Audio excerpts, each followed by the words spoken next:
Well, good evening, everybody. This is WBKB Meteorologist Ryan Crump. I hope you all having a good week so far, getting ready for the weekend.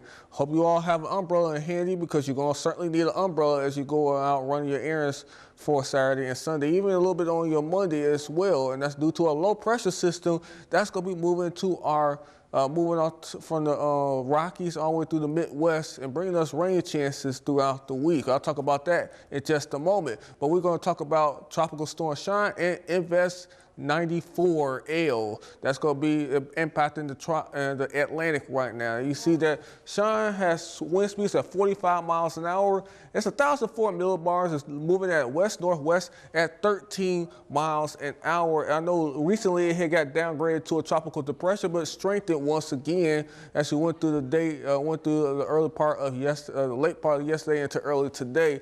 But it's not expected to go very far in terms of progression when it comes to becoming a hurricane or any sort of that, because it's going to run into wind shear, which I talked about before, tears apart a thunderstorm, right? Blows the wind tops or the cloud tops away from the storm, making it lose its dynamics, which is another issue. Dry air is going to be another problem that it has, that we're going to encounter. Again, it runs to dry air, just don't have that dynamic or that energy to thrive and to become a stronger storm in that process. But Invest 94 is another story. Now that's just to the south right here in this area that I hold my hand at. It has wind speeds of 30 miles an hour, it's 1,010 millibars, and it's moving at the west at 13 miles an hour. Now this one is a little further south, and it may end up escaping the wind shear and the drier air and actually develop into a stronger storm. And if it does become a tropical storm, well, Tammy is the next name on the list,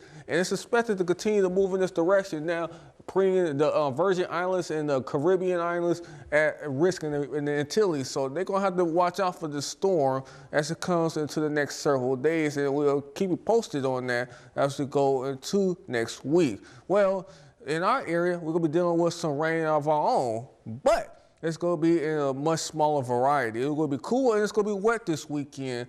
Yes, winds are going to begin to pick up as well as that low pressure system approaches our area. So we are going to have to worry about some wind. So if you have any loose objects, you may want to bring them in so they don't get blown around in the yard or on the streets. Just keep them from, becoming a hazard to any of the other pedestrians or cars that's moving in the area. So high temperature, well, we got up to 55 degrees today. Normally, that's pretty much where we should be for this time of the year.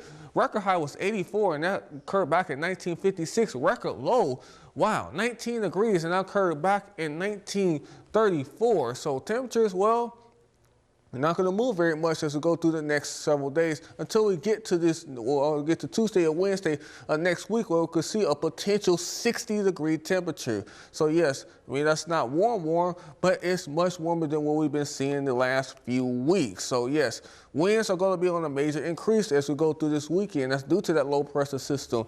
Wind gusts could be as high as 20 to 25 miles an hour in some of our viewing areas, particularly like Tawas. Let's go see that. Roger City could see wind gusts get as high as 10 to 15 and 20 miles an hour. So gonna have to watch that if you are going out. Winds are going to be a factor as we go through this weekend. And it's due to this low pressure system that's going to pretty much move off to the east and off to the coast, bringing some areas down south, much cooler air, and us just some rain showers in our area. So again, not much to say more than just some showers this weekend. We're also going to have some lake effect showers that's going to occur too. So keep that in mind as we go through the next couple of days. So of course, the next 3 days, rain chances. So bring that umbrella if you are going out. Tonight, we're going to see those cloudy conditions continue. The winds will begin to pick up as that storm system approaches. 44 degrees will be the overnight low in Roger City, 45 in Alpena, 44 in Osceola, and 45 in Tawas. So yes, chances of showers will be in the area tomorrow for your Saturday, and it's going to begin to turn really windy as well. High temperatures going to be pretty much what they were today in the low to mid 50s. So again, not the warmest of the day, but definitely could be much worse. We could be seeing snow. We don't want to be seeing that right now. So yes, this weekend, yes, we're going to be at 53 degrees for a high and for Alpena, 51 for Sunday. Overnight lows going to stay in the 40s. Thanks to the clouds, that's going to help keep the temperatures a little bit warmer. And of course, For Osceola, 44 degrees is going to be the overnight low. 55 is going to be the high temperature tomorrow. 53 for your Sunday. And of course, for Tawas, it's going to be 55. And then same thing for Rising City, 55 degrees. And if you are going to go out, well, again, the jacket and umbrella would not be a bad idea. It's not going to be the warmest of weekends, and it's certainly not going to be the driest going into Saturday into Sunday. You see that here on my 7-day forecast. Well, 53 degrees, going to be the high temperature. And yes, winds will begin to pick up on Saturday. It's going to be windy on Sunday and possibly even on Monday. But temperatures do begin to warm up a little bit as we go through the middle of next week. High temperatures get back into the 60s, 63 degrees for Wednesday, 61 for Thursday, and before we cool back down a little bit into the 50s on your Friday of next week. But this has been WBKB meteorologist Ryan Crump. I hope you all have a great weekend.